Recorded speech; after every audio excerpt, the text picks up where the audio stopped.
Just to summarize what is happening, because we want to have a way forward, I want to take this time to deal with all the Kitengela 3 who are the representation of the people who have suffered the highest level of abduction. Bob, take heart. Your fight was not in vain. You have written the history of Kenya, because by you being held there, an inspector general was sentenced to prison. It has never happened in the history of Kenya. You've written history of Kenya. But that is just one of the wins we've had. Down with Ruto, down. Down. Down with Ruto, down. Down. People are wondering what the Gen Z revolution has achieved. Imagine one has been to sentence the Inspector General of Police to prison. Whether he didn't go or not, he was sentenced. That was a win.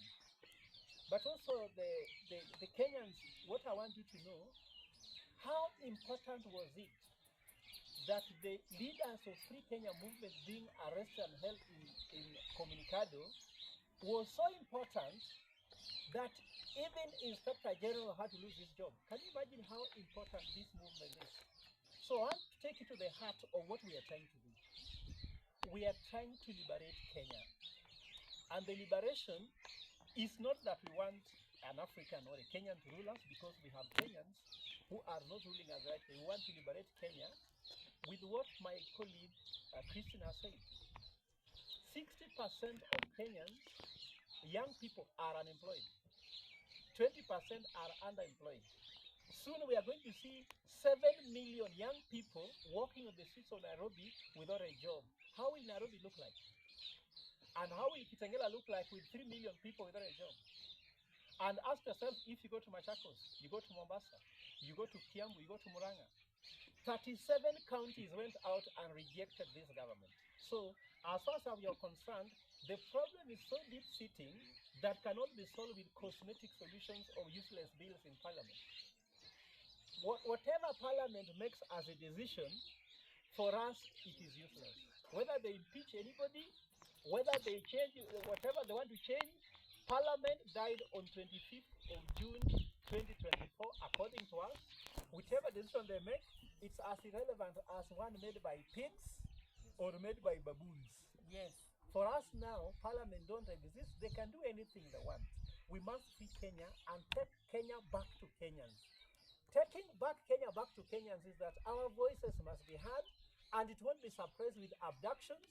It won't be suppressed with unlawful arrest. It won't be suppressed by killings.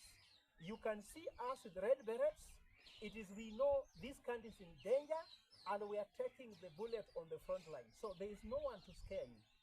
And I want to tell you, as far as parliament being relevant, why are we coming together? We are coming together in all this coalition. You can see all leaders here. We are coming together because we want to form an alternative government. And the heart of the message is this. You've been told that Kenyans are 42 tribes. We reject, we are tribeless. You've been told there are 2 tribes, where one tribe is the rich and the poor. We reject that narrative because the narrative is coming from the poor, who wants all of us to beg them. You know, when you believe that other people are rich and you're poor, your strategy is to beg them. We are not begging anybody. This country is our country. This country is very rich. Our narrative is as follows. That tuko na kabila mbili Kenya. Kabila moja ni wenye wanatuibia. So when you see yourself poor, don't believe it. The budget of Kenya is 4.2 trillion for 50 million people. How can such people be poor? Kenyans, are you not talented? Yeah. Kenyans, are you not gifted? Yeah. Kenyans, are you not hardworking? Yeah. Kenyans, are you not industrious? Yeah. A Kenyan beats everybody in Harvard. Take a Kenyan, average Kenyan to Harvard, he'll emerge number 1. Take a Kenyan to Stanford, they'll be number 1. Kenyans have been elected in UK. Kenyans have been elected abroad in Australia. How can they be poor?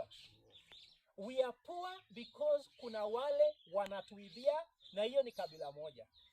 Na kabila ya pili ni wenye wanaibiwa. Sisi hapa penye tuko vijana, kama una kazi unaibiwa. Tunaibiwa nini? Adani Airport inaibiwa. Tukisema abduction. Chief inaibiwa. Tukisema abduction.